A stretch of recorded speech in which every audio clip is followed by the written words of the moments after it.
Speaker, আমাদের যাদের পাশে আমি জেলখানে একসাথে ছিলাম তারা আজকে আমার কাছে নেই, তারা চলে গিয়েছেন, তারা আমার নেতা ছিলেন। তা আমাদের সর্বপ্রথম ছিলেন আমাদের তৎকালীন বাংলাদেশ জামাত ইসলামের আমির সফল মন্ত্রী মৌলানা মতিউর রহমান নিজামী। তার সাথে আমার ছাত্র জীবন থেকে পরিচিত। তিনি অত্যন্ত অমায়িক এবং অত্যন্ত যোগ্যতা সম্পন্ন।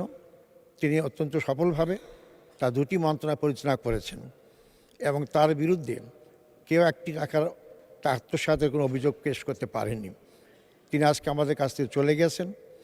আমাকে মিথ্যা মামলায় সাজানো করে আমাকে ফাঁসি দেওয়া হয়েছিল, ফাঁসির হুকুম করা হয়েছিল, যেটাকে পরে মিসক্যারেজ অফ জাস্টিস বলা হয়েছে। একই কারণেই মৌলানা মতিউর নিজামীকে ফাঁসি দেওয়া হয়েছে। অত্যন্ত মিথ্যা প্রপাগান্ডা করে, মিথ্যা নাটক সাজিয়ে তাকে হত্যা করা হয়েছে। আমি শ্রদ্ধার সাথে স্মরণ করব বাংলাদেশ শুধু না, সারা পৃথিবীর মধ্যে সুপরিচিত আলমী দিন, যাকে কোরআনের পাখি বলা হয়, সেই মৌলানা দেলাওয়ার হোসেন সাঈদী। তাকে হাসপাতালে ভর্তি করে ভুল চিকিৎসা অথবা বিনা চিকিৎসায় তাকে হত্যা করা হয়েছে। আমি তার প্রতি গভীর শ্রদ্ধা পোষণ করি।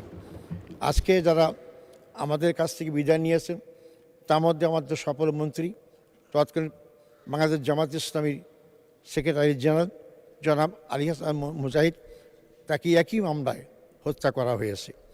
এবং মৌলানা মোহাম্মদ কামরুজ্জামান আব্দুল কাদের মোল্লা একই মামলায় হত্যা করা হয়েছে। প্রবীণ রাজনীতিবিদ, যিনি ইউনিয়ন কাউন্সিল মেম্বার থেকে জাতীয় সংসদে 5 বার এমপি নির্বাচিত হয়েছিলেন, মৌলানা আব্দুস সোবহান, তাকেও জেলখানায় অত্যন্ত কষ্ট দিয়ে হত্যা করা হয়েছে।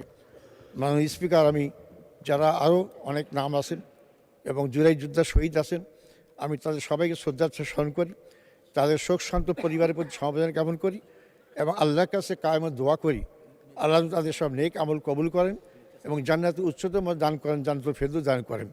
মাননীয় স্পিকার, আপনাকে ধন্যবাদ। ধন্যবাদ মাননীয় সদস্য।